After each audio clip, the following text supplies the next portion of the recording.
Assalamualaikum warahmatullahi wabarakatuh. Pada kesempatan kali ini kami akan melakukan remedial biologi, yaitu menjelaskan bab 1 tentang virus dan peranannya. Sebelumnya perkenalkan, nama saya Siva Putri Miladi. Saya Sri Putri Rahayu. Perkenalkan, nama saya Adinda Khairani Almira. Saya Kirana Rizky Aulia. Istilah virus berasal dari bahasa Latin, virion yang artinya racun. Virus dimulai pada tahun 1883 dengan ditemukannya penyakit yang menyebabkan muncul bintik-bintik kuning pada daun tembakau. Penyakit tersebut dikenal dengan istilah penyakit mozaik tembakau. Adolf Edward Meyer. Pada tahun 1883, Adolf Edward Meyer, ilmuwan Jerman, Meyer melakukan percobaan dengan menyemprotkan getah yang diekstraksi dari daun tembakau yang sakit ke tanaman tembakau yang sehat. Hasil percobaan menunjukkan bahwa tanaman tembakau yang sehat menjadi sakit. Meyer mengambil kesimpulan bahwa penyakit tersebut disebabkan oleh bakteri yang lebih kecil daripada biasanya yang tidak dapat dilihat dengan mikroskop.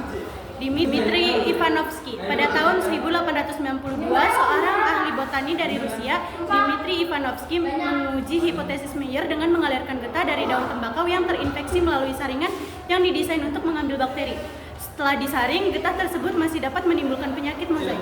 Dari patogen tersebut memiliki ukuran yang sangat kecil, sehingga masih dapat melewati saringan. Ivanovsky memiliki kesimpulan bahwa penyebab penyakit mozaik pada tanaman tembakau adalah bakteri.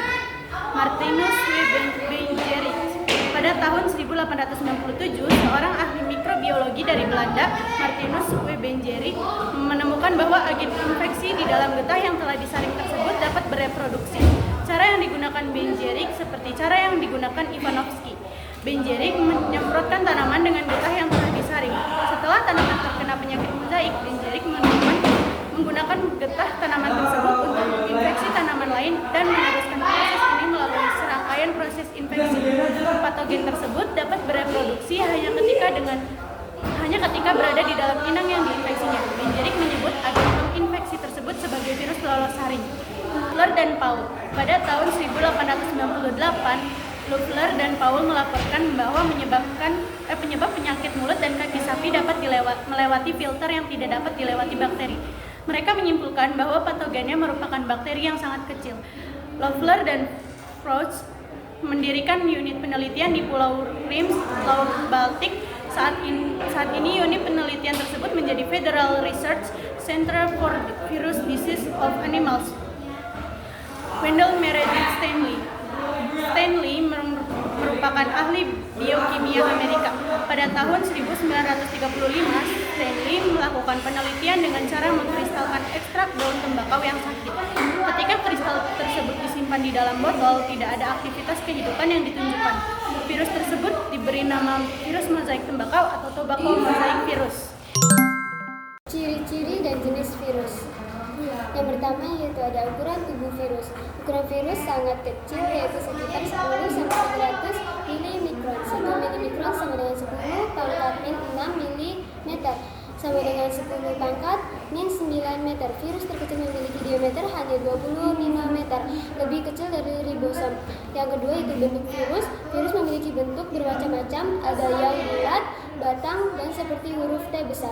Huruf yang berbentuk bulat adalah virus influenza dan virus penyebab AIDS.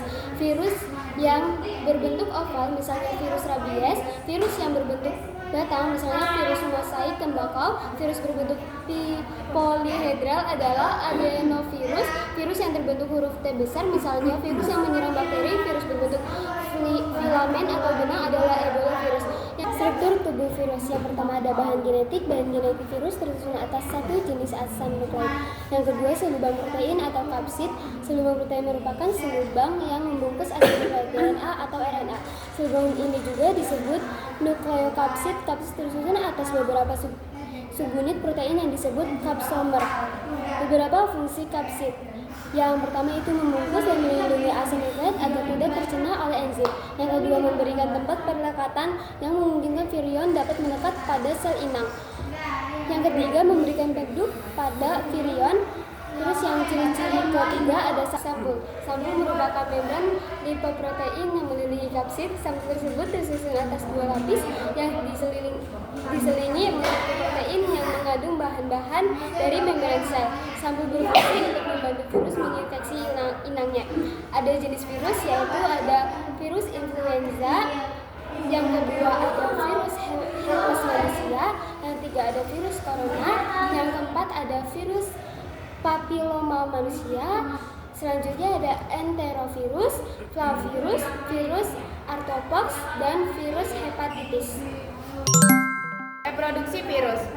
Siklus lisogenik. Siklus lisogenik adalah siklus reproduksi virus yang melibatkan integrasi asam nukleat virus ke dalam genom sel inang sehingga menciptakan profag. Berikut tahapan siklus lisogenik. Yang pertama ada adsorpsi. Tahap ini ditandai dengan melekatnya ekor virus bakteriofag pada reseptor khususnya dinding bakteri. Yang kedua ada penetrasi, yaitu pada tahap ini ditandai dengan masuknya DNA virus ke sel inang dan meninggalkan kapsid di luar sel bakteri. Yang ketiga ada penggabungan. Pada tahap ini virus akan memutuskan ikatan asam nukleat yang dimiliki sel inang dan masuk ke dalamnya untuk menghubungkan rantai itu lagi. Yang keempat ada pembelahan. Pada fase ini profag berada di dalam tubuh bakteri selama bakteri masih memiliki virulensi. Yang kelima ada sintesis. Profag pada memisahkan diri dan merusak DNA bakteri pada kondisi lingkungan tertentu dan menggantikan peran DNA bakteri dengan DNA virus untuk melakukan sintesis protein. Yang keenam ada perakitan. Tahap ini merupakan tahap perakitan kapsid virus yang utuh. Yang ketujuh ada pelepasan virus. Pada tahap ini dinding sel bakteri pecah dan virus-virus baru berhamburan keluar. Siklus litik. Cara reproduksi melalui siklus litik selalu diakhiri dengan pecahnya sel inang untuk melepaskan fage-fage baru. Berikut tahapan siklus litik. 1. Pelekatan adsorpsi. Pelekatan merupakan melekatnya fag pada dinding sel bakteri. Yang kedua ada penetrasi. Penetrasi adalah peristiwa penyuntikan DNA fag ke dalam sel bakteri. Yang ketiga ada replikasi dan sintesis, yaitu bagian virus yang masuk ke sel DNA adalah membawa informasi yang diperlukan bagi sintesis partikel-partikel virus yang baru. Yang keempat ada perakitan. Setelah semua bagian fag terbentuk dengan lengkap, DNA fag dan protein selubung dirakit menjadi fag yang lengkap atau viriom. Yang kelima ada pelepasan fag, lisis.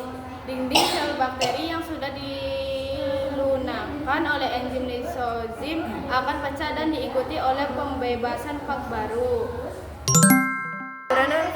Peranan virus terbagi menjadi dua, ada yang menguntungkan dan ada juga yang merugikan. Peranan virus yang menguntungkan seperti pembuatan vaksin, pembuatan insulin, interferon, antioksidan, kemoterapi kanker, dan alat diagnosis. Wah, ada 6 tuh ya. Yang merugikannya apa saja sih? Yang merugikan pada bakteri seperti virus yang menyerang bakteri adalah bakteriofag. Merugikan pada hewan seperti Newcastle disease atau tetelo. Penyakit ini menyerang unggas seperti ayam, itik, dan kalkun. Penyakit tetelo dengan tipe filogenik menyerang sistem syaraf, pernapasan, dan pencernaan. Yang kedua ada foot and mouth disease. Penyakit ini menyerang hewan berkuku belah atau bercabang dua seperti sapi, babi, domba, kambing, dan rusa. Namun penyakit ini tidak menyerang kepada kuda. 3 ada virus cacar sapi. Virus cacar sapi merupakan virus berselubung yang memiliki genom berupa DNA untai ganda. Virus cacar sapi dapat menginfeksi beberapa jenis sel seperti kucing, tikus, anjing, dan hewan ternak seperti sapi. Gejala yang tampak pada hewan terinfeksi adanya luka seperti pada telinga dan puting susu. Yang keempat ada rabies, penyakit yang menular dari hewan ke manusia. Hewan utama sebagai penyebab penyebaran rabies adalah anjing, monyet, dan kucing. Kelima ada flu burung. Penyakit ini ditularkan dari unggas kepada manusia. Yang merugikan pada tumbuhan seperti tobacco mosaic virus terjadi pada tanaman tembakau.